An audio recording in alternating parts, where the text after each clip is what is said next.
반갑습니다. 깊은 생각 수학학원 고등수학 원장 원영우입니다.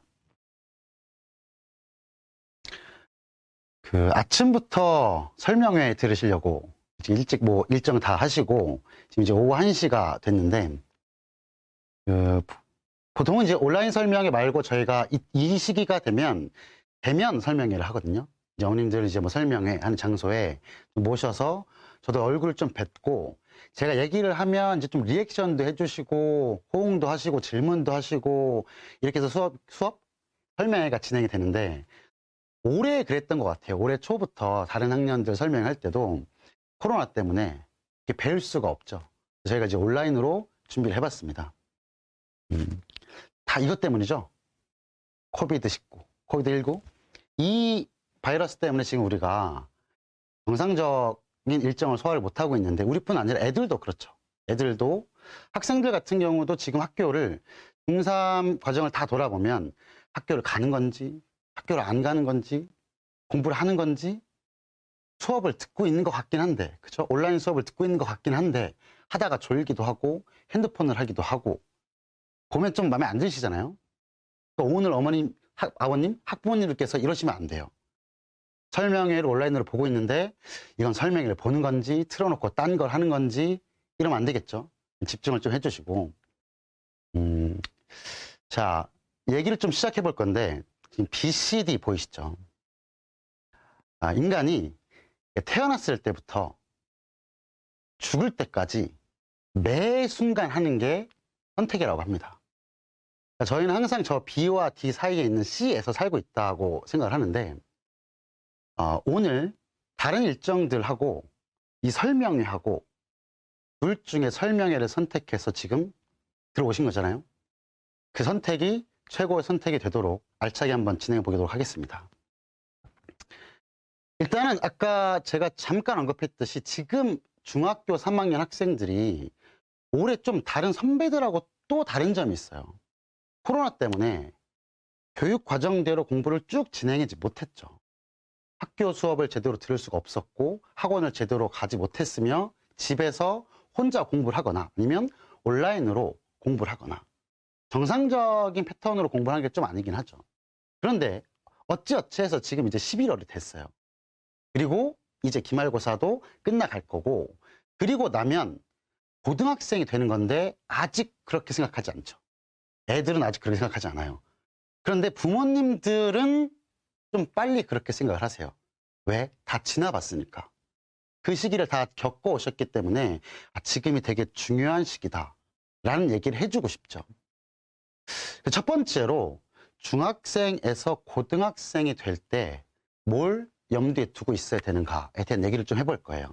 여기서 보이시죠? 현실 파악. 이 현실 파악이 무슨 얘기냐면 중학교 내신 성적이랑 고등학교 내신 성적이랑 달라요. 확실히 달라요. 이건 아실 거예요. 애가 학생이 첫째인 경우는 잘 모르실 수도 있어요. 그래도 주변에서 이제 여러 선배, 학부모님들한테 얘기를 좀 들으셔서 다르다는 거를 좀 인지하고 계실 수가 있죠. 학생 그리고 학부모님들께 첫 번째 될 생각이 뭐냐면 중학교 공부와 고등학교 공부, 특히나 수학에 대해서 이게 완전히 성격이 다르다라는 걸 인지해야 돼요. 자, 여기 표를 보시면 위에 나온 얘기들을 보세요. 1등급부터 9등급까지 고등학교 수학 시험을 보고 나면 상대평가죠. 시험 성적, 그 학교의 평균에 따라서 그 학생들의 순위를 매기죠. 1등부터 다 순위를 매겨요. 그리고 등급으로 가르죠. 9개 등급으로. 그 밑에 제가 이제 써놓은 건 뭐냐면 퍼센트예요. 1등급은 상위 4%까지. 그 다음에 2등급은 7%를 추가해서 11%까지.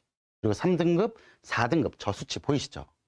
그 아래쪽에 있는 표는 실제로 작년에 1학기 중학교 성적이에요. 내신 성적이죠. 자, 평균 보이시나요? 77.1. 저 학교의 평균이 77.1이었고요. 중학교는 지금 A, B, C, D, E 이렇게 매기잖아요. 그럼 A는 뭐죠? A. 90점.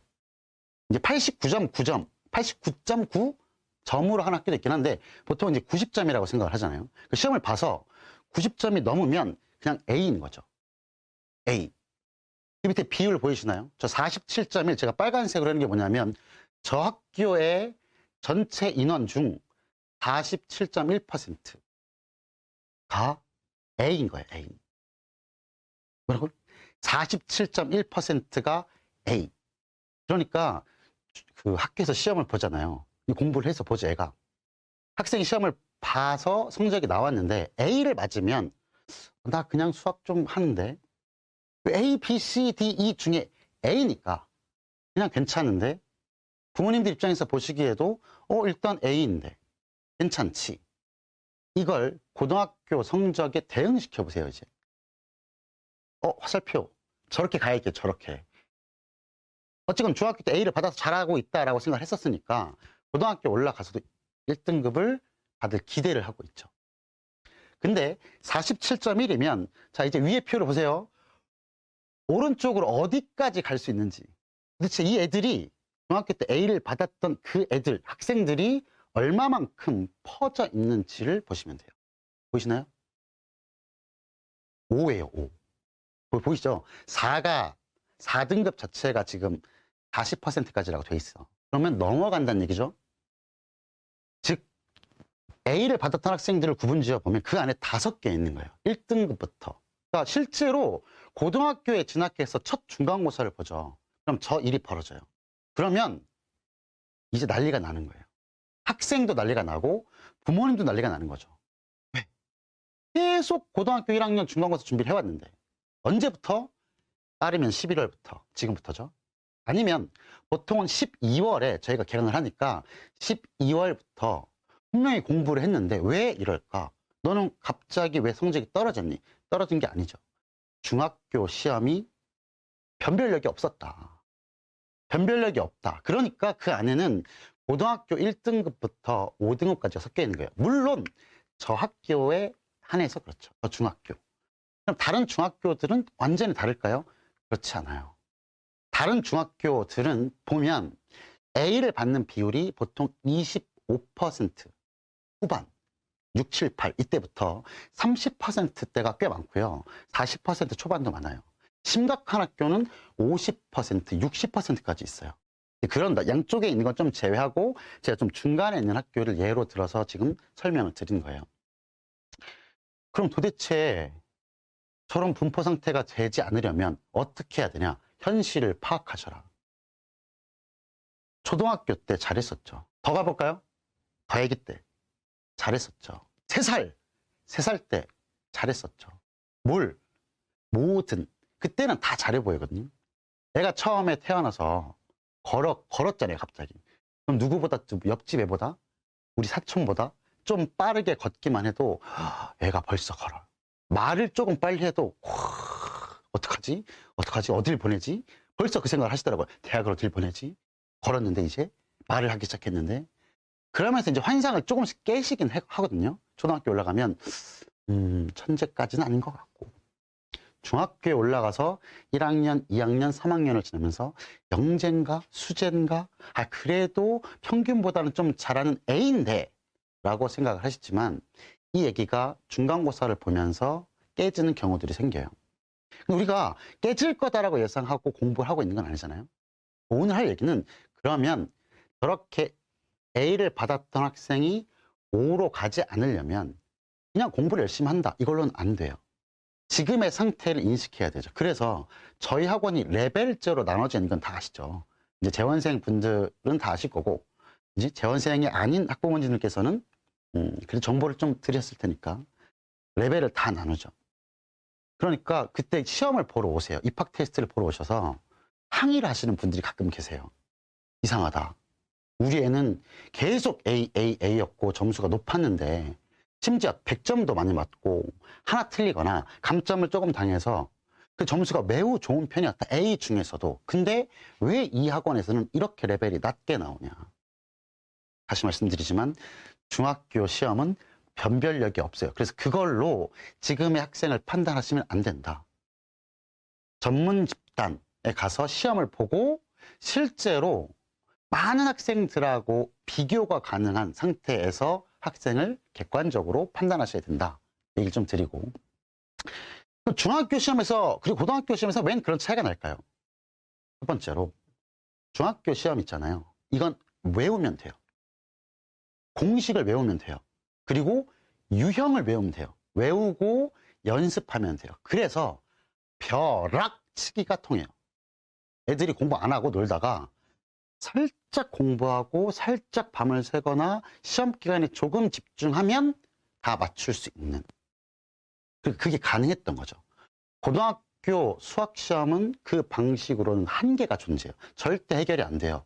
그 방식으로 1등급을 절대로 노릴 수 없어요. 생각도 하면 안 된다. 방식이 좀 달라져야겠다는 얘기죠. 뭐가 다르냐? 공식을 외운다고, 유형을 연습한다고 고득점을 할 수가 없어요.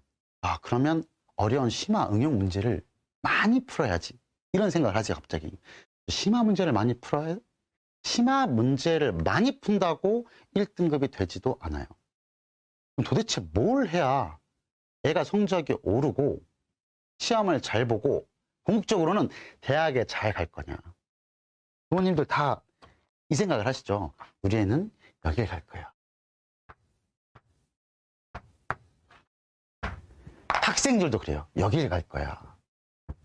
이게 1학년 때, 2학년 때, 3학년이 되면 이 S가 좀 다른 S로 바뀌기 시작해요. 다른 S로. 이쪽 화면이 잘 안 보이시나요? 여길 갈 거야 라고 생각하시죠. 이렇게.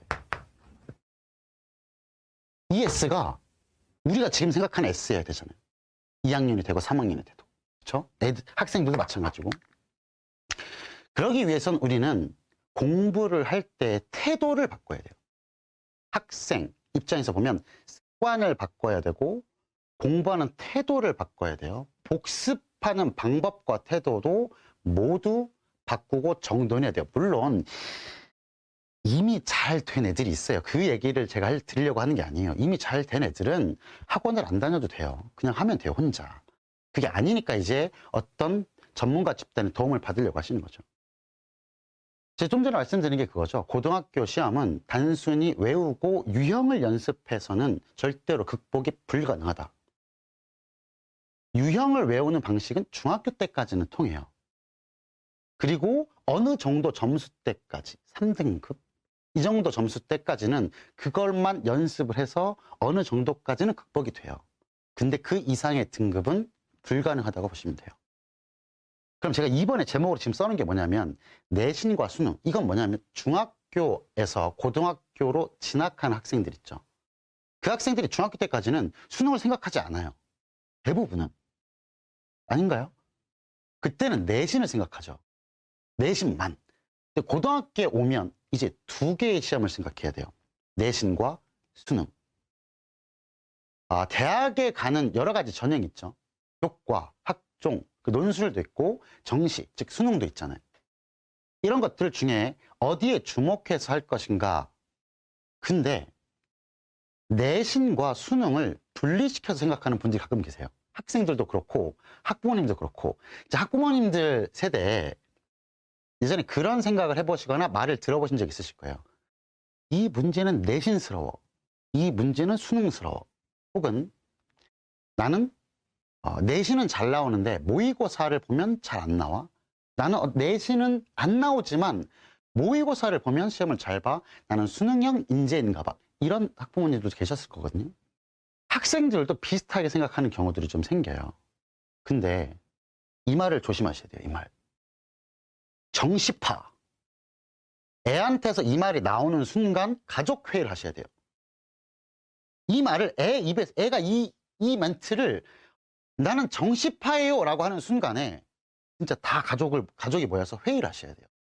이 말이 무슨 말이냐면, 이 말 언제 할까요? 지금 할까요, 지금? 지금 정시파라고 외치는 학생은 거의 없어요. 일단은 고등학교 올라가서 내신을 보죠. 근데 첫 중간고사 성적이 본인 성적, 기대했던 성적보다 낮은 거예요. 마음에 안 드는 거죠. 그럼 그때 무슨 얘기를 하냐면 합리화를 하기 시작해요. 저는 이걸 합리화라고 그래요. 합리화, 자기 합리화죠. 정신승리, 이걸 하기 시작하는데 어떻게 하냐면, 나는 좋은 대학을 갈 거야. 근데 이번 내신을 실수, 제가 제일 싫어하는 말이에요. 근데 오늘 실수에 대한 얘기를 길게 하기 시작하면, 저랑 저녁 시간까지 해야 되니까 그 얘기는 좀 빼고, 실수를 하건, 어쨌건 공부를 좀 그때 잠깐 덜 하건, 난 사춘기가 좀 늦게 왔어. 그래서 왔건, 시험을 좀 못 봤다 이거예요. 그러면 계산을 머릿속으로 막 해요. 사실은 계산할 줄 몰라요, 학생들. 모르는데, 그냥, 몇 등급짜리가 나왔네? 그럼 나는 엄청 높은 성적으로 수시, 교과, 학종을 이용해서 대학을 가는 방식을 포기해버려요. 그리고 어떻게 얘기하냐면, 나는 정시밖에 없다. 정시 아니면 논술이다. 그럼 정시파, 이게 왜 위험하냐? 이렇게 생각해 보세요. 제가 부모님 몸무게를 재요, 지금. 이따가 5시에 저야간으로 오세요. 그래서 몸무게를 잴 겁니다. 몸무게를 가지고 무슨 얘기를 할 거예요. 그러면 몸무게 무겁게 나가면 안 될 텐데, 물론 신경 안 쓰시는 분들도 계시지만, 다이어트를 소재로 한번 생각을 해보세요. 몸무게를 빨리 잰다고 하면 그 짧은 시간 내에 뭘 덜 먹거나 운동을 하거나, 내일 잴까요? 그럼 오늘 하루 좀 참아볼까? 일주일 뒤에 잴까요? 그럼 내가 일주일 동안 좀 덜 먹고 운동을 해서 몸무게를 좀 줄여서 어떤 몸무게가 줄었다는 성취감을 느끼고 싶다. 이게 돼요. 단기간의 목표. 그래서 제가 이렇게 말해요. 3년 뒤에 지금 학생이 수능 보는 날 몸무게를 잴게요. 이렇게 한 거예요. 3년 뒤에. 그럼 지금부터 열심히 하나요? 지금 열심히 할까요? 3년 뒤에 잰다는데. 2년 6개월 동안은 치킨, 족발 이거 드시겠죠. 열심히. 괜찮아. 왜? 3년이 남았으니까. 똑같아요, 애들도. 정시파라고 생각하는 순간에 나는 내신을 소홀히 할 거고 일단 놀자가 돼요. 그렇게 말하지 않죠. 어떻게 말하냐면, 나는 지금 당장에 내신에 급급하게 이 진도는 너무 빨라서 거기에 맞춰서 수능 형태랑 다른 내신 형태의 문제를 공부할 바에야, 자, 장기적으로 난 대기만선형이니까 3년의 계획을 세워서 수능 그날 하루에 그냥 모든 걸 쏟아내겠다라고 작정을 하죠. 이게 왜 말이 안 되냐면, 그러니까 이게 얼핏 들어보면 그럴듯해요. 그렇지. 지금 당장 막 수능 보지도 않을 과목, 내신 과목들 중에는 그것도 있는데 그것도 공부하고 하면서 수능을 준비하는 것보다 그런 걸 다 배제하고 수능에 집중해서, 수능을 선택했으니까 수능에 집중해서 그거에 맞춰서 공부해야지. 절대 그렇지 않아요. 학생들이 그나마 집중해서 공부하는 게 언제냐? 내신 기간.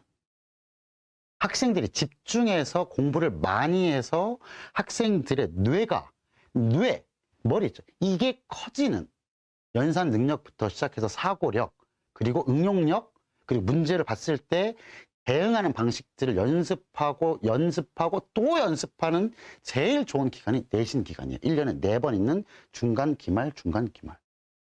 근데 그 기간마다 정시파라고 외친 애는 그 시간에 공부를 하는 게 아니에요. 그 시간에 수능 공부를 한 애는 저는 보질 못했어요. 그 온전한 시간을, 남들 내신 준비하는 시간을 수능에 쏟아붓는 학생을 본 적이 없어요. 그게 안 돼요.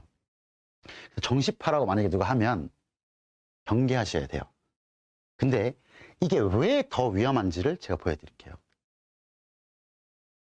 자, 종이와 펜을 꺼내시고 푸세요. 이게 2018년도 수능 30번 문제예요. 일단 문제가 공포스럽죠? 아닌가요? 혹시 학부모님들 중에, 자, 저거 예전에 그 잘했던 수학 부심으로 이걸 진짜로 푸시는 분이 계실까요? 안 푸셔도 돼요. 이게 뭐냐면, 일단 문제가 어려워요. 이게 2018 수능, 이때에는 30번을 우리가 보통 킬러라고 부르죠. 킬러 중에 킬러. 굉장히 연산이 복잡하고 학생들이 많은 시간을 투자해도 풀까 말까. 그런데 2020 수능, 그쵸? 그러니까 작년에 시행됐던 2020학년도 수능 문제가 이 문제예요. 세 줄이죠? 세 줄. 이것도 이제 제가 이렇게 써놔서 이제 세 줄인 건데, 두 문제를 그냥 눈으로 이렇게 보시면 난이도 차이가 느껴지시나요? 물론 문제가 길고 조건이 많다, 짧다를 가지고 그 난이도를 평가할 수는 없어요. 그런데 얼핏 봐도 문제를 좀 머리 아프시죠? 이 문제를 좀 읽어보면 학생들도 약간 느껴요. 공부를 하고 있으니까. 이건 그래도 좀 할만한데? 수능의 형태가 조금 바뀌었어요. 이걸 좀 보세요. 2018년 수능, 저희 첫 번째 보여드린 문제 있죠. 그 문제에서의 1위, 저기 1위가 뭘까요? 오답률 1위, 오답률 1위. 그러니까 오른쪽에 지금 쓰여져 있는 4%라는 건 정답률이에요. 실제로는 4%가 안 돼요. 3점 얼마인데 그 30번 문제의 정답률이 적어요. 전국에 있는 수험생들이 봤을 때 매우 어렵죠. 맞죠? 근데 그것만 보지 마시고 그 밑에 부분을 보세요. 그 밑에 이제 뭐가 있냐면 2위 29번 기하벡터 문제 11%, 3위 21번 문제. 21번은 객관식이에요. 객관식. 5개 중에 하나. 그러니까 전 국민이 찍으면 20% 언저리 나오는 그 정답률이 28%예요. 뭐야, 저거 어려운 문제잖아. 맞죠? 그 밑에를 보셔야 돼요. 그 밑에 31%, 40% 없음. 그 밑에 없음. 51%, 60% 두 문제. 수능 몇 문제인지 아시죠? 수능 30문제, 30문제. 60일에 70% 없죠. 그럼 문초 합쳐도 30문제가 안 되는데? 어디 있단 소리지? 70에서 80%도 한 문제인데 나머지 문제는 어디 있지? 그 아래 있죠. 그 아래. 그러니까 지금 저기에 소개된 6문제를 제외하고 24문제는 많이 맞춘다는 소리예요. 학생들이. 정답률이 높다는 소리죠. 정답률이 높다? 아, 문제의 난이도가 낮아. 그래서 많은 학생들이 그 문제를 풀 수 있어요. 예전에 어떻게 표현했냐면 27 플러스 3 이렇게 표현했었어요. 수능을. 27문제는 공부를 하고 어느 정도 노력을 하면 매우 빠른 시간에, 심지어 굉장히 잘하는 1레벨 친구들 있죠. 1등급 계속 받는 친구들. 그 친구들은 그 27문제 풀 때 시간이 별로 안 걸려요. 나머지 시간을 다 어디에 쏟아붓냐? 킬러 문제에 쏟아부었던 거예요. 그러니까 정시를 보겠다라고 생각을 해서 장기적으로 저 27문제 정도의 문제를 꾸준히 연습하면서 어느 정도 공부를 하면 성과를 조금은 낼 수 있었다. 왜? 저 1위 있죠. 30번 문제를 틀려도 1등급 받는데 문제가 안 생겨요. 의대 가는데 문제가 안 생겨요. 그냥 다 가요. 저걸 틀려도. 저 문제는 그러니까 변별력이 없었던 문제예요. 저걸 맞추거나 틀리거나 대세 영향을 주지 않는다. 그런데 2020학년 수능 이게 바뀌었어요. 그러니까 저 수능과 저 해에 치러진 고3 6평, 9평 있죠. 평가원 출제 모의고사 이때 기조가 다 저렇게 바뀌었어요. 뭐가 바뀌었냐면 아니, 비슷한데 30번 문제 8%인데 2배죠 일단. 그래서 저 8%보다 원래는 더 나왔어야 돼요. 왜? 밑에를 보세요. 2위 22%예요. 29번이. 3위 27번이 31%예요. 차이점, 왼쪽 시험지랑 차이점 뭐냐면 그 밑에도 한 문제, 한 문제, 두 문제, 두 문제, 네 문제 껴있죠. 그러니까 정답률 30에서 40, 50 이런 문제가 시험지에 있다는 소리예요. 이건 무슨 얘기냐? 아까 말했던 27 플러스 3의 예전 시험, 몇 년 전 시험지 수능은 27문제, 즉 그 중에 17, 18, 19, 20번 정도의 4점짜리 문제가 어렵지 않았다는 거죠. 4점이긴 하지만 그래서 그건 그래도 애들이 풀 수 있었다는 얘기고 거기서 시간을 뺏기지 않으니 21번하고 30번에 매우 많은 시간을 투자해서 풀면 정말 다 맞거나 하나 틀리거나인 거예요. 그런데 2개 틀려도 1등급이거든요. 92점. 그 두 문제를 버려도 1등급을 맞을 수 있다. 근데 지금은 어떻게 돼 있냐? 그 17, 18, 19, 20번의 난이도가 여전히 4점인데 예년과 비해서는 난이도가 올라간 거예요. 그럼 문제가 그냥 어려워진 거냐? 그게 아니라 연산이 많아졌어요. 개념 하나를 가지고 풀었던 문제가 아니라 개념 2개, 근데 그 2개에서 연산을 한 번 더. 그러니까 학생들은 어떤 일이 생기냐? 시간이 부족해요.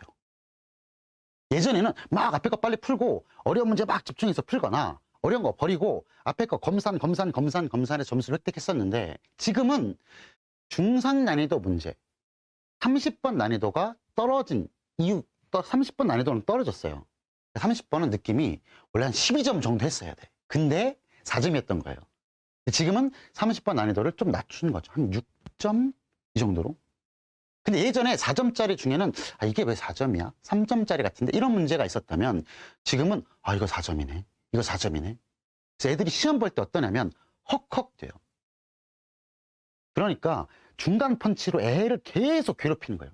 그전에는 막 툭툭 장난치다가 100펀치가 날라왔다면 지금은 중간 펀치로 애를 계속 타격을 주는 거죠. 시험 보는 내내. 그러니까 애가 거기서 시간을 다 뺏기니까 30번이 너무 어려워서 틀린 게 아니라 그 문제를 볼 시간이 확보가 안 되는 거예요. 시간이 더 주어져 있었으면 정답률이 더 올라갔을 거다. 이게 뭘 뜻하냐? 이게 뭘 뜻할까요? 그냥 공부를 설렁설렁 하다가 어느 때 갑자기 공부를 막 해서 어느 정도의 학습량을 가지고 극복할 수 있는 수능이 아니다. 변했다. 그러니까 지금 고등학교 1학년 시작할 때부터 매번 공부할 때마다 시험 볼 때마다 내신을 볼 때마다 매우 탄탄하게 아주 단단하게 공부해서 누적된 학생 있죠. 이 학생이 엄청나게 유리한 시험이에요. 수능도. 그러니까 내신하고 수능을 구분 짓는 행위 자체가 잘못됐어요. 내신이다 수능이다가 아니에요. 내신은 당연히 어떤 전형으로 갈 때 다 필요한 거예요. 그럼 이럴 수 있죠. 우리는 우리 아이, 우리 학생 지금 공부를 잘 못해요. 그래서 지금 당장 내신을 본다고 해도 애가 열심히 한다고 해도 당장의 성적이 조금 오르는 근데 그 정도로는 원하는 대학을 아직 못 가니 그럼 내신을 하는 게 수능을 준비하는 것보다 비효율적이지 않을까요? 그럼 지금까지 제가 드린 말씀을 안 들으신 거예요. 다시 말했잖아요.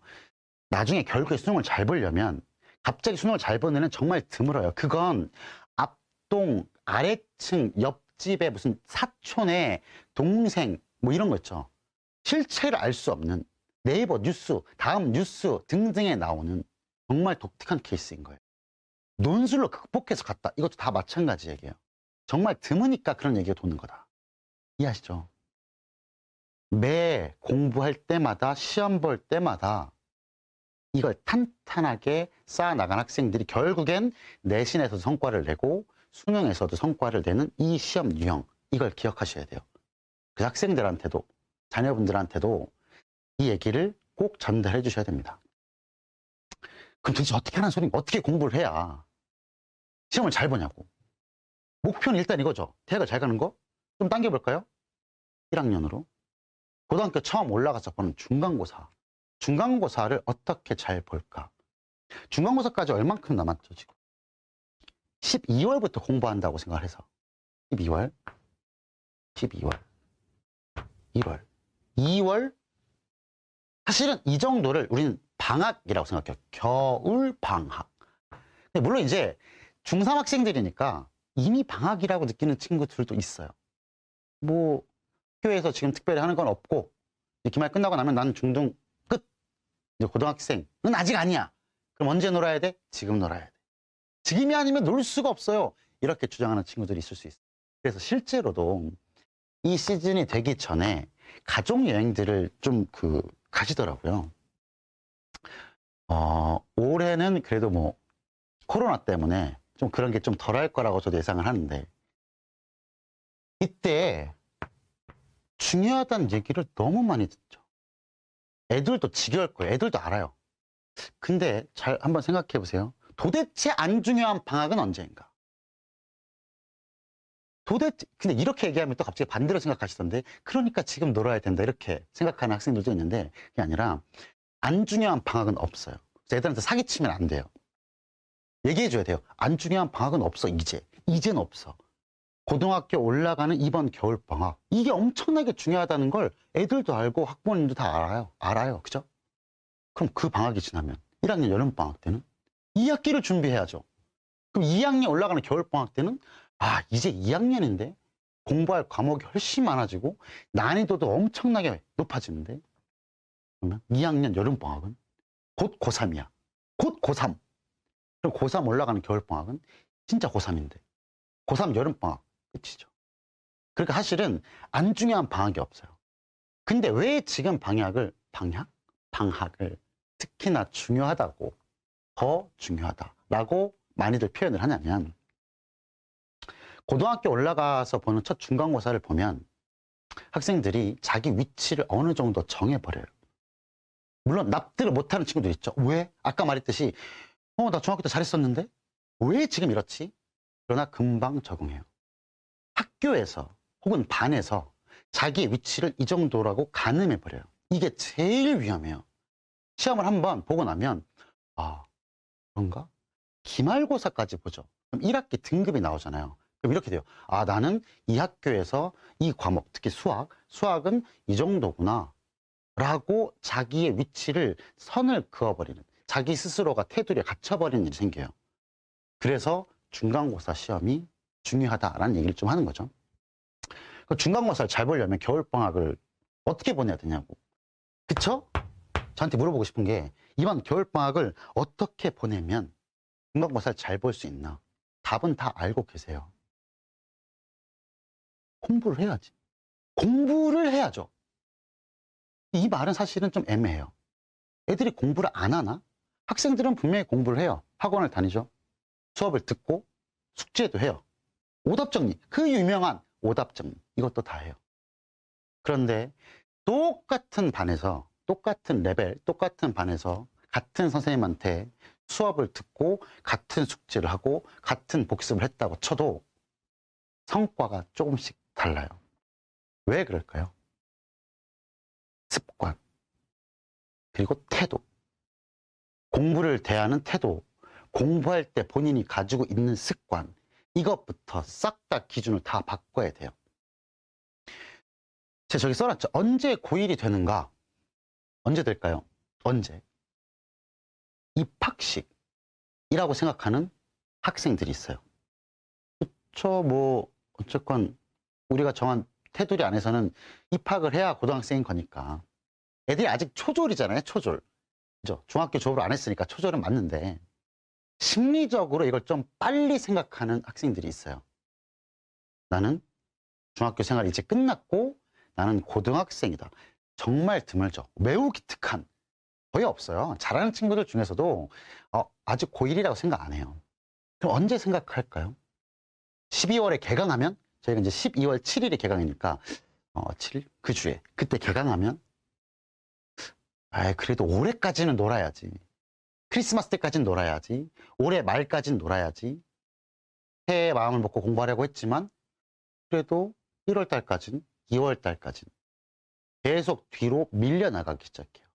이걸 내가 이제 고등학생이 됐다라고 생각을 하고 고등학교 생활에 맞춰서 미리 준비하고 어떤 과목을 어떻게 선택할 것이고 어떤 과정을 통해서 공부할 것이고 이 계획을 생각해 본 사람과 그렇지 않은 사람, 이 방학을 지나는 태도가 다르다는 얘기죠. 제가 습관이라고 적어놨죠. 습관. 이건 굉장히 많은 얘기를 포괄하고 있어요. 공부를 할 때 집중력이 없다, 무슨 끈기가 없다, 작심삼일이다, 이런 많은 얘기들이 있죠. 제가 저기서 말하고 싶은 습관은 그 많은 것들 중에 뭐가 있냐면, 학생들이 일단은 노트에 푸는 습관을 길러야 돼요. 노트. 수학을 책에 푸는 학생들이 있어요. 수학을 책에 푼, 노트에 푸는 학생들이 있죠. 그러면 당연히 노트에 푸는 학생이 장기적으로 유리할 수밖에 없어요. 근데 학생들은 싫어해요. 책에다 풀면 문제가 바로 보이고 옆에서 막 쓰면 되니까. 노트에다 풀려면 책이 있고 노트에 막 써야 되고 하니까. 이게 싫대요. 시간이 다르게 걸린다는 얘기예요. 근데 저는 절대로 노트에 못 풀게 해요. 특이한 상황을 제외하면. 제가 내신 기간에는 문제 푸는 양이 매우 많아서 책에다 풀라고 하는 내신 기간이 있지만 그 외에는 다 저희는 수학 노트를 사용하라고 추천합니다. 그리고 강요하죠. 이게 왜냐면 노트에 이렇게 똑바로 쓸 수 있어야 돼요. 풀이를. 그러면 풀이가 정돈이 안 된, 그 사고가, 생각의 정리가 안 된 애들은 어떻게 푸냐면 이렇게 풀어요. 여기도 좀 써봤다가 이건가? 이거 뭐지? 자기 글씨를 못 알아보기도 하고. 근데 글씨가 나빠서 못한다 이런 얘기가 아니고 자기의 풀이가 정돈이 안 되는 거예요. 정돈을 하기 위해선 노트에 풀어야 돼요. 그리고 특히나 수업을 들을 때 있죠. 저는 필기를 못하게 하는 편이에요. 이거는 선생님들마다 차이가 좀 있어요. 그러니까 제 개인적인 얘기를 좀 드리면 저는 책에는 필기를 못하게 해요. 그러니까 학생들이 개념을 필기하면 괜찮아요. 자, 개념 문제풀이 노트가 있고 개념 노트가 있어야 된다고 저는 생각하는 사람이에요. 개념 노트가 있어야 된다. 책에 왜 쓰지 말라고 하냐면 책에 애들이 뭘 하냐면 수업 시간에 문제를 선생님이 앞에서 풀어주잖아요. 잘 풀어요. 그럼 애들이 이렇게 봐요. 그럼 이렇게 보는 애들이 있고 막 적는 애들이 있어요. 거기다가 그럼 거기다 왜 적냐? 집에 가면 생각이 안 날까 봐. 복습할 때 보려고. 근데 이게 이따 뒤에 하는 얘기랑 맞물리는데 다시 그 문제를 볼 때 거기에 써 있는 거예요, 힌트가. 그 문제에 어떤 중요한 힌트, 당연히 중요하니까 필기를 하겠죠. 그 중요한 걸 거기다 써놓은 걸 보는 순간에 이건 복습이 아닌 거예요. 노동. 그냥 복습했다라고 자기를 날 칭찬해. 날 칭찬하는 행위일 뿐이지 거기다 글 쓰면 안 돼요. 그 책이 아닌 노트에 정갈하게. 어렵죠. 그 얘가 언제 또 도움이 되냐면 서술형 내용을 정돈할 때도 도움이 돼요. 그러니까 노트는 기본적으로 수학 과목에 2권 있어야 돼요. 자기가 숙제를 하거나 문제를 푸는 노트가 있어야 되고 개념을 정돈하고 싶거나 수업 중에 듣는 어떤 문제의 풀이의 포인트나 이런 것들을 따로 노트에 적어놓는 거예요. 몇 페이지, 몇 번, 간단하게 이렇게. 정말 필요하면 그 노트를 펴서 보면 돼요. 대신에 나중에 자기가 틀렸던 문제를 다시 풀려고 할 때는 틀린 표시만 돼 있어야 돼요. 그래야 그 문제를 보고 다시 생각해서 고민해서 문제의 조건을 이용해서 문제를 풀죠. 이 태도와 이 습관을 이미 갖추고 있는 애들 있죠. 이미 잘하고 있는 애들, 걔는 괜찮아요. 근데 매우 많은, 꽤 많은, 상위권에서도 꽤 많은 학생들이 이게 잘 안 돼요. 그래서 겨울방학 12월, 1월, 2월에 이걸 잡으면 쭉 진행할 수 있어요. 근데 이때 못 잡잖아요. 이때 못 잡으면 계속 원래 하던 대로 할 가능성이 높아요. 근데 이게 매우 중요한 거예요. 그 공부를 대하는 태도, 자기가 고등학생이 됐다는 것과 습관, 정돈하는 습관. 이제 이런 걸 또 물어보세요. 부모님들 중에 궁금하신 게 진도 어떻게 되나요? 제가 오늘 설명회 때 우리 학원 몇 레벨은 무슨 진도를 나가요? 이런 얘기를 좀 안 할 거예요. 그 얘기를 드리려고 이 설명회를 진행하는 게 아니라서. 근데 선행에 대한 얘기는 좀 할 필요가 있을 것 같아요. 선행은 언제 하나요? 선행은 언제 할까요? 선행은 언제 할까요? 이상한 질문이죠. 대상이 다 다른데 어떤 학생은 지금 미적분을 해도 돼요. 어떤 학생은 수투를 해도 되고 수원을 해도 돼요. 어떤 학생은 수학만 해야 돼요. 고등학교 1학년 과정. 선행을 왜 하죠? 잘하려고. 나중에 하면 많고 어려우니까 지금 미리 봐두려고. 뭐라고 돼 있죠 지금? 나중에 잘하려고. 나중에 잘하기 위해서 선행을 해요. 근데 현행이라고 하죠. 현행. 지금 현재 공부해야 될 것. 고등학교 1학년 거. 그걸 제대로 하지 못하면서 선행을 해요. 그럼 1학년 시험을 못 봐요. 근데 나는 계속 선행을 해요. 2학년 때 됐네. 근데 그때는 현행이죠. 이제 수원이. 저 수원 수투가. 근데 그때 현행을 또 못해요. 또 선행을 해요. 왜? 나중에 잘하려고. 악순환이죠. 그러니까 이건 학생이 소화할 수 있는 정도의 선행을 하면 돼요. 그러니까 저희 학원 같은 경우는 레벨별로 나눠져 있으니까 그 레벨별로의 진도 차이가 살짝씩 있고 그 진도를 벗어난 특강 있죠. 특강 같은 게 열리는데 특강을 들으라 강요하진 않아요. 오히려 선생님들이 걱정을 해요. 얘는 이 학생은 특강을 들으면 현재 나가는 본강이라고 하죠. 1학년 과정. 이걸 고민하고 심화시켜서 실력을 향상시키는데 오히려 방해가 되겠다고 말리는 경우에 상담을 막 해요. 전화를 하고 있으면. 그렇죠? 선행은 그래도 조금은 하는 게 좋아요. 지금까지 선행은 빡세게 하지 말라며. 맞죠? 빡세게 하지 말라고요. 필요 없는 걸 과도하게 할 필요가 없다. 어느 정도의 선행은 그 현재 학생의 실력에 맞춰서 1학년 과정의 학습 상태에 따라서 다 맞춤형으로 진행하면 된다. 그런데 선행을 하는 시기를 잠깐 구분 지으면 방학 때만 하는 거예요. 최상위권 학생이라고 하더라도 방학 때만 하는 거예요. 12월, 1월, 2월. 3월이 되면 모두가 바뀌어야 돼요. 변신해야 돼요. 어떻게? 내신. 3월, 4월, 5월, 6월. 이때는 오로지 내신에 집중하는 거예요. 지금 현재 성적이 낮은 학생들부터 높은 학생들 있죠. 최상위권 학생들까지 다 내신에 집중을 해요. 그러면 이런 일이 좀 생기죠. 선행을 했는데 겨울방학 때 봤다 이거예요. 여름방학이 되면 다 까먹어요. 왜? 4개월 동안 안 봤거든요, 그걸. 4개월 동안 안 봤네? 아무 애들이 이 기억을 오래 하지 못해요. 부모님들. 당연히 써있죠. 배움과 동시에 망각은 시작된다. 저게 망각 곡선이죠. 유명한 곡선. 배우고 저 100%에서 출발하잖아요. 1시간이 지나면 44.2%. 저 연구 결과니까. 그리고 하루가 지났을 때 30%대, 이틀이 지나면 20%대. 그렇게 점점점 줄어든다는 거예요. 그 배우면 까먹는 게 맞아요. 그 애들이 그 배우고 나서 아 그렇구나 이해를 하고 명문지를 풀어보고 안 하면 당연히 시간이 지나면 까먹을 수밖에 없어요. 근해 공식 기억하세요? 근해 공식? 근해 공식은 또 기억하실 수 있어요. 그죠? 근데 근해 공식도 살다 보면 잊고 사는 사람이 매우 많죠. 공식 말고 뭔가를 배우고 응용해서 뭔가를 푸는 행위, 학생들이 하는 행위죠. 이때에도 저 망각 곡선을 따라서 진행이 돼요. 그럼 어떻게 할까? 저렇게 진행되지 않으려면 주기적으로 하루가 지났을 때, 3일이 지났을 때, 혹은 일주일이 지났을 때, 아니면 2주가 지났을 때, 혹은 한 달이 지났을 때마다 자기가 봤던, 자기가 공부했던, 그러나 어려웠던, 아니면 틀렸던, 애매했던 이런 등등의 것들을 복습하는 시간이 반드시 필요해요. 저걸 하지 않기 위해서는. 그럼 어떻게 해야 될까요?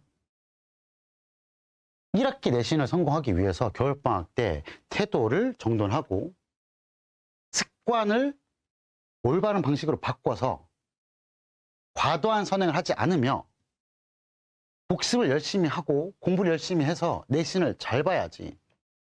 비법을 말씀드릴게요. 수학시험을 잘 볼 수 있는 비법. 첫 번째, 복습이에요. 그쵸.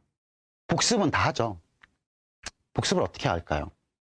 학생들 패턴을 보세요. 수업을 들어요. 인강이건 현장에 와서 수업을 듣건, 그리고 숙제를 해요.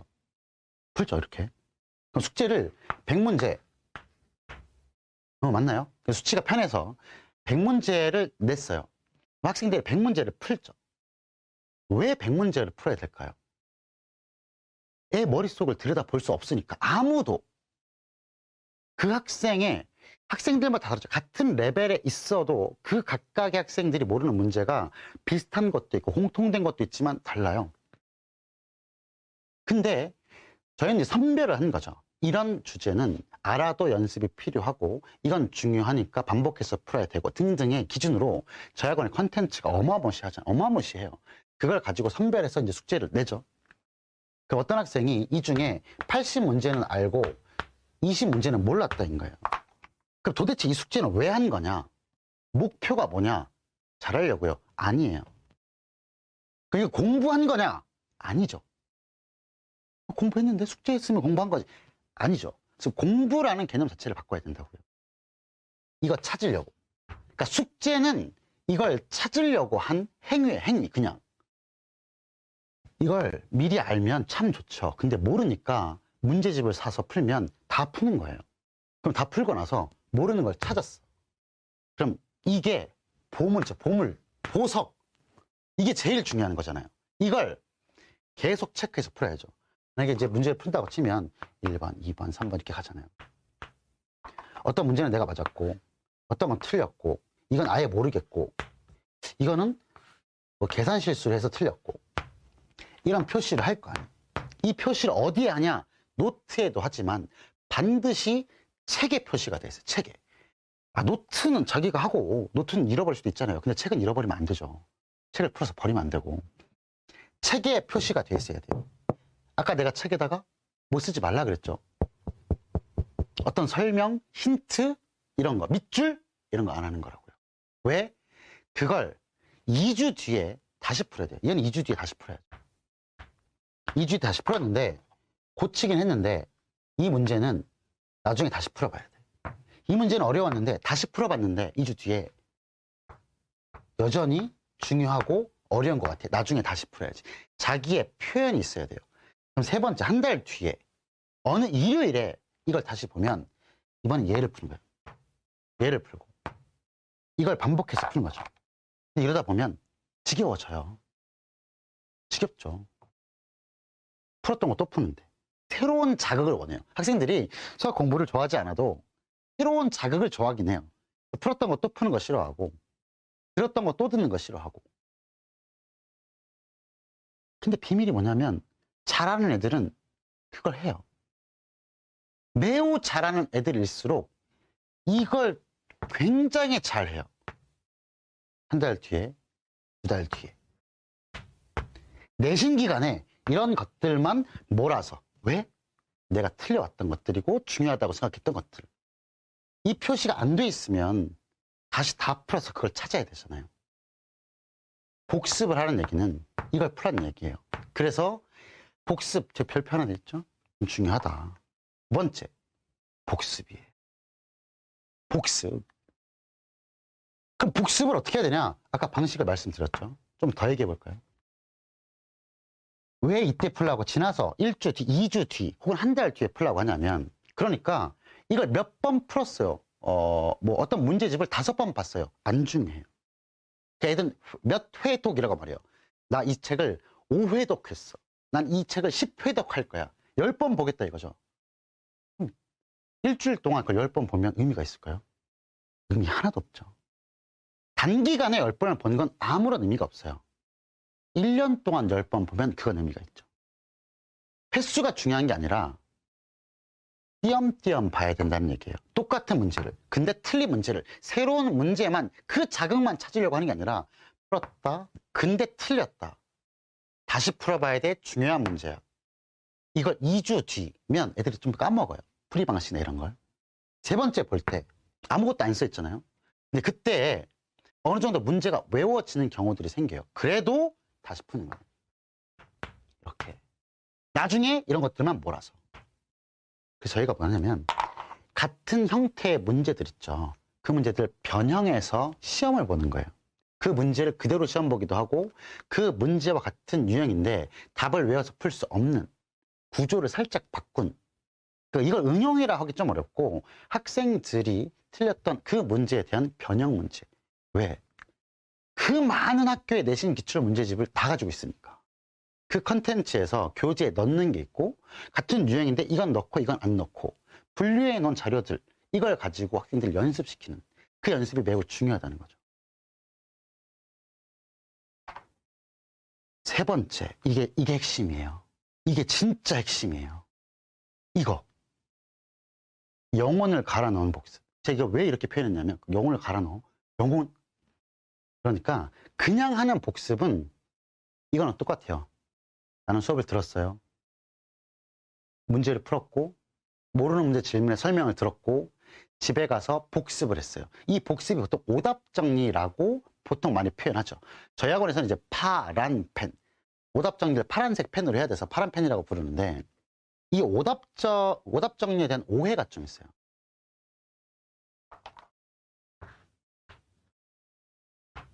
노트에 여기다가 쓰면 머리에 써지는 줄 알아요. 이 노트에 내가 이걸 적으면 그걸 머릿속에 넣었다고 생각하고 내 할 일을 다 했다. 이렇게 생각한다고. 마치 학부모님들께서 난 널 학원에 보내줬어. 내 할 일을 다 했다. 이거랑 비슷한 거예요. 난 널 학원에 보내줬잖아. 맛있는 것도 줬잖아. 난 내 할 일을 다 했어. 아니죠. 애들이 그런다고요. 난 노트에 썼어? 난 공부를 했어? 근데 왜 성적이 안 오르지? 이건 영혼이 없는 복습.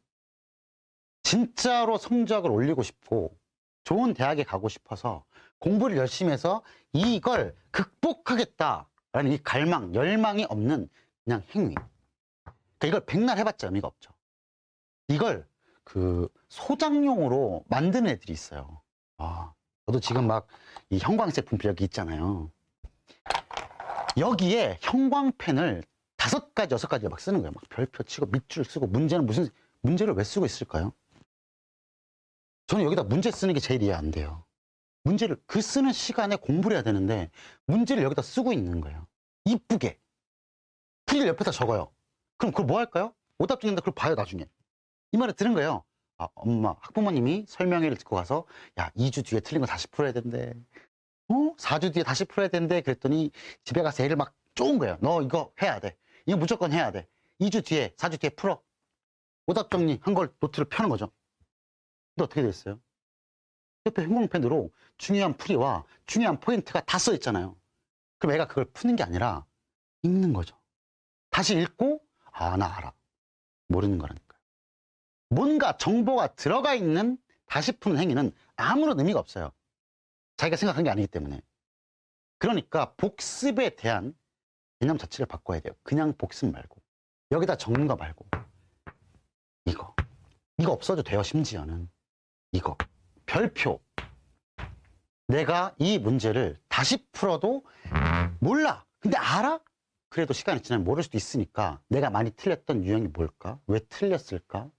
그럼 이런 문제의 조건을 어떻게 봐야 되고 그걸 내가 아는 개념을 어떻게 적용시킬까? 이걸 복습하라는 얘기지. 그 문제에 이 식이랑 이 식을 연산하면 뭐가 나와? 이따위 이상한 짓을 하지 말라는 얘기예요. 복습을 하는 걸 이제 현장에서 학생들을 보잖아요. 이런 얘기를 해주면 잘 따라하는 친구들이 있어요. 학생들 중에 진짜 저렇게 복습해야지. 잘 체크해서 잘 따라해요. 물론 원래도 열심히 하는 학생, 계속 열심히 하는 학생, 뭔가를 알려주면 그 방식을 따라 해보려는 학생. 질문은 제일 적어요. 그 반에서, 잘하는 반에서도 질문이 적은데 항상 자기가 아는 문제건 모르는 문제건 다 대답해버리는 학생. 그 계산조차도 머리를 쓰고 있는 거예요. 들으면서. 자기는 맞았는데. 웃긴 게 뭔지 아세요? 그걸 질문한 학생! 걔는 자고 있어요. 자기가 질문해놓고 별로 어렵지 않은 문제인데 그래도 중요하니까 설명을 해주고 있는데 그 친구는 자고 있고. 정작 모르는 게 아닌 이미 다 아는데. 이런 얘기 들어보셨나요, 형님? 이게 떠도는 얘기인데 서울대 의대를 간 어떤 학생 이제 합격하고 나서 한 얘기예요. 독서실에 이제 맨날 공부를 했잖아요. 고등학교 때. 그러고 나서 나중에 한 얘기가 뭐냐면 이상하다. 아무리 생각해도 이 독서실에서 내가 제일 잘하는데 뭐 그럴 거 아니에요. 태어났을 때부터는 아니지만 뭐 고등학교 때 계속 전과목 전교 1등, 전교 1등, 전교 1등 한 친구.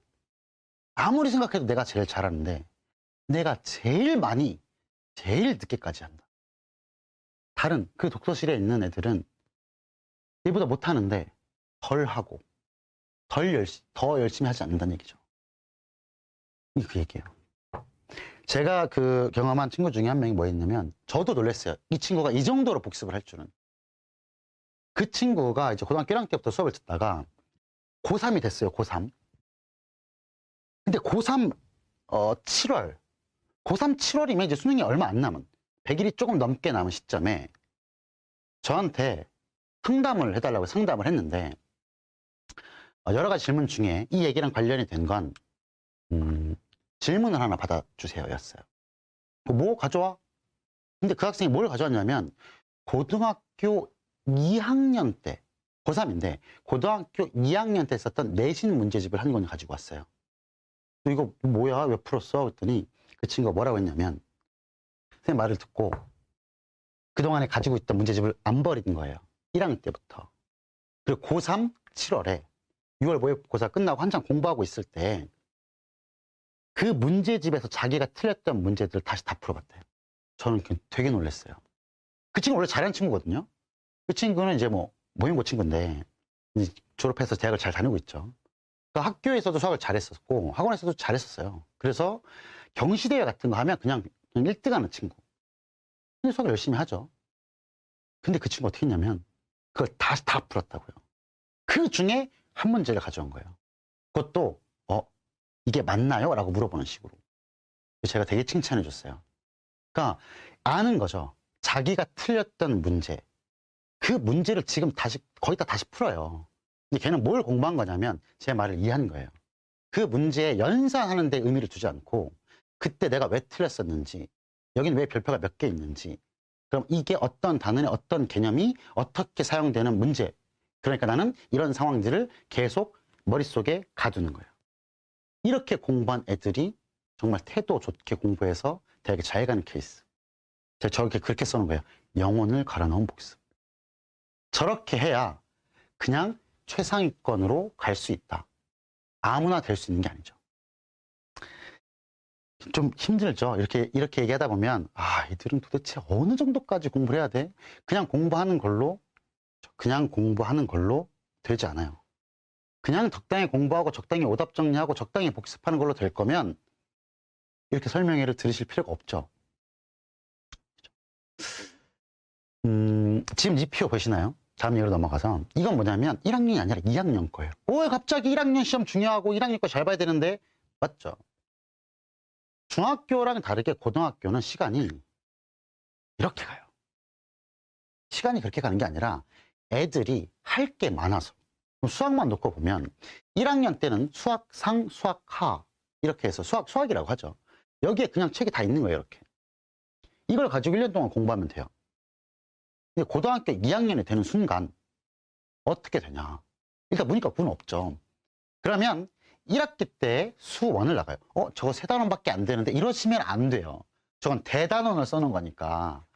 지수함수와 로그함수의 그래프도 있고 방정식과 부등식도 있고 다 있고 삼각함수 기억하세요? 사인, 코사인, 탄젠트 이거? 또 머리 아프죠? 통과하시고 수열, 단원 여러 개로 막 쪼개져 있죠. 저게 1학년 전체 과정 분량이랑 동일하다고 보시면 돼요. 근데 저걸 1학기 때 끝내요. 그러니까 이것만 딱 봐도 1학년 때 했던 분량을 1학기 때 한다. 자, 저 수학2 있죠? 수학2. 저건 2학기 때 해요. 수학2도 수학1이랑 분량을 같다고 생각하시면 돼요. 그러면 1학년 때보다 공부량을 2배로 늘려야겠구나. 저런 학교가 있고 여기에 저 오른쪽에 이제 진로 선택 있죠? 저 진로 선택을 이제 2학년 때나 3학년 때 선택해서 하는데 기하 있잖아요. 저 기하를 2학년 전체 1학기, 2학기에 나눠서 하는 학교가 있고요. 수원은 1학기 때 수원을 하고 2학기 때 수투를 하는데 기하를 이렇게 퍼뜨리는 거죠. 그러니까 수원 기하, 수투 기하를 하는 학교가 있고 저 밑에 보면 확률과 통계 보이시죠? 확률과 통계를 병행하는 학교가 있어요. 그러니까 수원 확통, 수투 확통 이렇게. 그러니까 수원하고 수투만 각각 하는 학교도 있고 그럼 저걸 병행하는 학교의 공부량은 당연히 더 많을 수밖에 없죠. 그러니까 2학년은 공부할 게 매우 많네. 그렇게 또 잘못 생각하세요. 내가 지금까지 1시간 동안 이 한든 얘기를 듣지 않고 그러면 나중에 잘해야 되니까 선행을 해야지. 안 된다고요. 선행을 언제만 되면 여력이 되고 학생의 현재 상태가 1학년 현행 과정을 잘 소화하고 있다면 방학 기간 동안에는 해도 좋다. 미적분 있죠. 미적분은 2학년 때 하면 안 돼요. 그 이상한 학교가 있어요. 어디라고 말하기는 좀 그런데 H 이상한 학교가 있는데 좀 이상하게 했던 해가 있었던 거죠. 1학기 때 수원 수투를 막 다 해버리고 2학기 때 미적분 기하를 다 해버리고 거의 애들을 죽음으로 내모는. 지금 이제 거의 그렇게 안 하니까 저 이제 3학년 때 하는 거예요. 수능은 어떻게 되죠? 학생의 수능은 미적분이나 기하나 확통에서 선택해서 보는 거죠. 근데 이게 내신에 들어가는데 미적분 일반 선택이고 확률과 통계 일반 선택이죠. 저건 9등급제예요. 그러니까 애들을 등급으로 갈라서 점수에 따라서 학종, 교과에 포함시켜버린다는 얘기죠. 근데 기하는 절대평가예요. 그러니까 일정 점수를 마치 중학교 때 A 받는 것처럼 그렇게 받으면 돼요. 생각해 보시면 지금 현재 학생이 지망한 학교에 어떤 과목 형태로 진행되는지에 대한 정보는 아셔야 돼요. 그러니까 지망하려는 학교가 2학년 때 수원 기하를 하는지 수원 확통을 하는지 아니면 그냥 수원만 하는지. 수원만 한다면 언젠가 미적분을 하게 될 텐데 3학년 1학기 때 그때 확통을 병행한 학교도 있어요. 자, 그러면 기하가 어려울까요? 확통이 어려울까요? 이것도 이상한 말이죠. 어떤 학생은 기하, 어떤 학생은 확통 이럴 수 있어요. 근데 공부량 입장에서 보면 이런 일이 생겨요. 확통은 상대평가이기 때문에 공부량이 좀 더 많아야 돼요. 기하는 절대평가이기 때문에 실제로 통과만 하면 되니까 많은 비중을 두지는 않는다인 거예요. 그리고 수능 볼 때 이공계열 학생들은 그냥 미적분을 선택해요, 지금은. 이유 여타 관계없이 그냥 대다수의 상위권이건 아니건 미적분을 선택하는 거고, 그게 아니면 확률과 통계를 선택해서 마치 그냥 이공계와 인문 계열이 나눠져 있는 형태로 진행된다. 지금은 그 정도로 깊게 생각 안 하셔도 좋다는 겁니다. 그러면 2학년 때 저걸 잘하려면 선행을 해야 되는데 하지 말라면서요. 맞아요. 언제 하라고요? 방학 때만 한다고요. 근데 아까 제 얘기를 잘 들으셨던 분은 한 가지 뭔가 궁금한 게 생기셔야 돼요. 겨울방학 됐는데 여름방학 때 또 선행을 하려고 하다 보고 혹은 2학년 올라가는 겨울방학 때 선행을 하려고 하다 보면 그 사이사이에 까먹는 것들은 어떡하냐는 거죠. 그 사이사이에는 내신만 해야 되는데. 자, 선행을 했을 때 효과를 지속시킬 수 있는 방법. 아까의 그 망각곡선이랑도 얘기가 이어져요. 망각곡선이 이렇게 내려갔잖아요. 그걸 방지하려면 이쯤에 복습을 한 번 해서 끌어올리면 돼요. 얘가 또 내려갈 거거든요. 이쯤에 복습을 한 번 해서 끌어올리면 돼요. 이 주기가 가능하면 짧으면 좋아요. 그런데 현재 하고 있는 내신은 우리가 딱 집중해서 봐야 하는 부분이니까 다양한 문제를 많이 풀죠. 많이 풀어요. 틀린 문제를 계속 복습하는 행위가 주기적으로 이렇게 들어가면 돼요. 근데 선행 입장에서 보면 선행을 하다 보면 지금 당장 볼 게 아니니까, 지금 당장 몸무게를 재는 게 아니니까, 지금 당장 평가받는 게 아니니까 어려운 문제를 고민하거나 그걸 미친 듯이 연습하려고 하지 않아요. 그래서 제안을 하는 거예요. 하루 3문제. 이 하루 3문제. 이게 정말 제 비기 같은 거예요. 비기. 엄청난 무기 같은 건데, 예를 들어서 어떤 학생이 수학 1을 지금 예비 고1이잖아요. 겨울방학 때 12월, 1월, 2월에 했다. 그럼 수1을 실제로 시험 보는 건 고등학교 2학년 1학기인데, 그러니까 당연히 언제 또 하겠어요. 고등학교 올라가는 겨울방학이 되면 이제 2학년이니까 다시 할 수밖에 없죠. 그렇죠? 다시 할 수밖에 없는데, 이거 할 때까지 너무 오래 걸리지 않냐, 이렇게 하는 거예요. 3월이 되면 내신하라면서요. 맞아요. 근데 수원을 하루에 3문제를 푸는 거예요. 3문제. 더 말고 3문제만. 에이, 무슨 3문제를? 3문제. 엄청 어려운 걸 풀어야 되나요? 목적이 뭐냐면 이때 공부했던 거, 이때 배웠던 걸 잘 유지시키고 있으려고 하는 거예요. 엄청난 심화를 한 걸 유지시키겠다가 아니라 1년이 지났을 때 혹은 6개월, 8개월이 지났을 때에도 그냥 기본 개념, 연산, 그 각 단원에 나오는 소주제들 정도를 그냥 알게, 자연스럽게 알게. 하루에 3문제 푸는데 얼마나 걸리죠? 그러니까 무슨 연습 문제, 스텝 2 이런 걸 풀라는 얘기가 아니에요. 마치 이런 거죠. 대표 유형. 그 단원 핵심 주제를 이해할 수 있는, 잊지 않을 정도의 문제. 3문제를 푸는데 이걸 또 이제 잘못한 애들이 있어요. 이걸 잘못한 애들. 잘못하는 첫 번째, 그게 뭐냐면 이 3문제를 공부하는 시간을 계획표에 적어요. 계획표에. 자기 하루 종일 공부하는 계획표에 어떤 시간을 할애해서 그걸 넣어요. 이걸. 그럼 이게 일이 돼버려요. 공부가 돼버리는데. 근데 공부하는 거 맞죠? 제가 원하는 건 그게 아니에요. 이건 언제 하는 거냐면 쉬는 시간. 학원에서 쉬는 시간 이럴 때, 아니면 공부를 하다가, 국어 공부를 하다가 수학을 하게 되는데 영어 공부를 또 해야 돼요. 그 사이사이에. 한 문제 툭 푸는 거예요. 1, 2분이면 풀릴 수 있는 정도의 문제예요. 툭, 시간 날 때 툭. 그런데 중요한 건 반드시 하루에 3문제. 제가 저기 하루 3문제라고 써놨죠. 일주일 21문제라고 안 써놨어요. 두 번째로 잘못한 애들이 어떻게 하냐면, 자, 하루에 3문제. 일주일이면 21문제. 그럼 나는 이번 주 일요일에 1시간을 투자해서 수원을 공부할 거야. 물론 아예 안 하는 친구들보다는 나중에 효과를 봐요. 근데 이게 목표가 아니에요. 그렇게 1시간이 돼버리면 그 시간을 어딘가에 써버린 느낌이 든다는 거죠. 저는 짜투리 시간 말해요. 짜투리 시간. 공부 시간이라고 잡지 않는, 학생이 나 공부 많이 했어 이런 포만감을 느끼지 않는 그 짜투리 시간에 3문제를 쪼개서 푸는 거예요. 하루에 3문제면 한 달이면 90문제예요. 30 곱하면. 한 달에 90문제. 이게 2달이 되고 3달이 되고 4달이 된다고 생각을 해보세요. 어마어마한 변화를 일으켜요. 그래서 이렇게 21문제를 푸는 건 의미가 없다. 그냥 하지 마라, 차라리. 근데 이게 진짜 별거 아니죠. 애들한테도, 학생들한테 얘기를 해주면, 맞네. 저게 진짜 도움이 될 것 같아. 이걸 하는 학생이 너무 적어요. 이게 좋다고 생각하는 학생은 많아요. 이걸 할 수 있는 학생, 이걸 하루 할 수 있는 학생은 이만큼. 이틀 연속, 3일 연속, 일주일 연속, 한 달. 거의 손가락 안에 꼽아요. 100명 중에. 사실은 5명도 안 돼요. 그래서 제가 이걸 설명회 때마다 얘기를 하고, 저는 수업 시간에도 주기적으로 얘기를 해요. 그러면서 딱 이 말을 붙여요. 이 많은 사람 중에 딱 1명 건지면 된다. 딱 1명. 내 목표는 그거야. 이 너네들 중에 딱 1명이 이걸 실천해서 이걸로 진짜 6개월이 지난 다음에 이 파워를 느끼면 걔는 알아서 할 테니까. 그 1명을 건지려고 나는 지금 이 얘기를 하고 있는 거야. 이런 얘기를 하거든요. 굉장히 좋은 방법이에요. 이거 말고.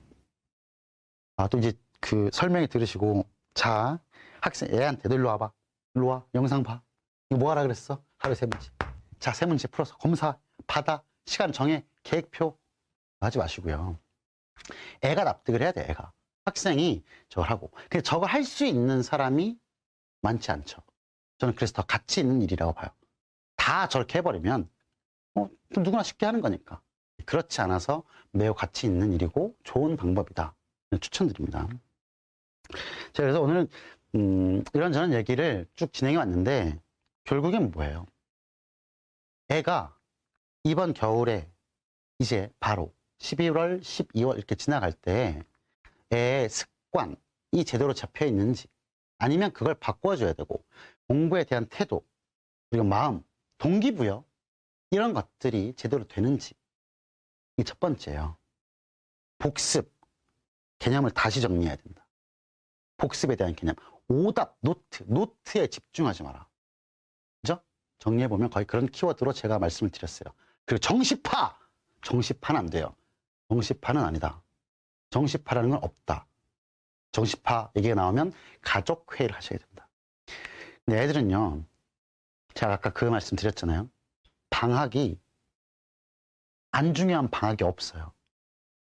그리고 매번 방학이 더 힘들어요, 사실은. 왜? 부모님께서 학원을 더 보내시거든요. 기본적으로 방학 때 공부를 많이 해야 되죠. 학교를 안 가긴 하는데 대신에 학원을 많이 보내는 거예요.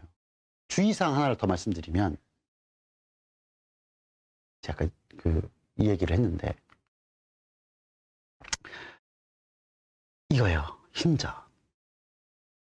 그러니까 저희 현장에서 수업을 하다 보면 앞에 학생들이 막 이렇게 수십 명이 앉아 있잖아요. 그럼 눈이 흰자를 저한테 이렇게 자꾸 보여줘요. 자랑해요, 흰자를. 본인의 흰자를. 저는 깨우죠. 막 소리를 질러가지고. 자면 안 돼! 자면 안 돼. 막 깨워서 이렇게 세기도 하고, 물도 먹고 오라고 하고, 세수하고 와. 저 뒤에 서서 들어. 혼내기도 하고, 달래기도 하고 하죠. 근데 흰자를 보면 무서워요. 여기도 봐도 흰자고, 저기를 봐도 흰자고, 막 이러면 무섭죠. 근데, 제 목소리가 좀 큰 편이고, 실제로 수업할 때는 좀 더 소리를 지르면서 하는데도, 아시죠? 졸음은 피할 수 없어요. 왜 졸릴까요? 물론 그럴 수 있죠. 전날 유튜브를 보다가 밤새도록 보고 잔다고 해놓고 그럴 수도 있고, 게임을 했을 수도 있고. 근데 학생들이 체력이 떨어져요. 고1, 고2, 고3. 그 체력이 떨어져서 나중에 공부를 못하는 경우들이 생겨요. 그리고 학원을 너무 많이 보내시는 그 부모님들이 계세요. 수학학원 막 2개 보내고, 근데 클리닉도 보내고. 그럼 도대체 애는 언제 공부하고, 진짜 자기의 공부를, 언제 문제를 풀고, 언제 정돈을 해서, 언제 자기 걸로 만들죠? 그럼 잠을 줄이는 수밖에 없잖아요. 그러니까 저는 신고하라고요. 만약에 엄마가 하루에 7시간을 못 자게 하면 신고해. 선생님, 저는 6시간만 자면 돼요. 그럼 괜찮아. 6시간을 못 자게 하면 나한테 연결하라고. 저는 제가 전화해 주려고 얘기를 하는 거거든요. 6시간은 자야 돼요. 6시간은 자야 애가 정상적으로 수업 듣죠. 그렇지 않아요. 애가 밤에 4시간을 자요. 근데 학교 가서 4시간을 졸아요. 학원 와서 2시간을 졸아요. 그럼 하루에 10시간을 자게 되는 거예요. 이게 더 많이 잔다니까요. 이러면 안 되니까. 응? 아이들의 흰자. 저 흰자를 생각하세요. 부모님들께서 해주실 거는 너 공부해 이러면서 애랑 점점 거리를 두시는 게 아니라 그 학원에서 많이 해요. 선생님들이, 저를 포함해서 선생님들이 애들 갈구고 끌어당기고 윽박지르고 혼내고 협박하고 다 한다고. 내가 집에 가면 고생했다 오늘도, 시험 성적표가 왔더라, 뭐 이런 얘기 먼저 하시지 마시고, 학원에서 무슨 주간 테스트 성적이 문자로 왔네 이런 얘기보다는 좀 응원해 주시고, 할 수 있다, 믿는다 정도 얘기를 많이 해주시면 학생들이 좀 힘을 낼 수 있을 것 같습니다. 오늘 1시간이 좀 넘었죠. 지금 시작한 지가 1시간이 좀 넘게 쭉 얘기를 이어왔는데 다시 BCD가 있습니다. 시간이 지나서 깊은 생각에 보내시고 설명회, 어머님들께서 이제 학부모님들께서 선택을 하셔서 설명회도 보시고, 학생들이 이제 선택해서 와서 공부를 하고 1년이 지나고 2년이 지나고 3년이 지나서 수능을 보고 아주 가벼운 발걸음으로 시험장을 걸어 나와서 아주 좋은 성과로 원하는, 아까 있었죠? SKY, 본인이 원하는 그 대학에 합격을 하면서 지금을 떠올렸을 때 이 학원을 선택하고 이 공부 방식과 이런 것들을 선택한 오늘의 모든 선택이 정말 최고의 선택이었음을 확신할 수 있도록 저를 포함한 깊은 생각 모두가 힘내서 연구하고 정진하겠습니다. 감사합니다.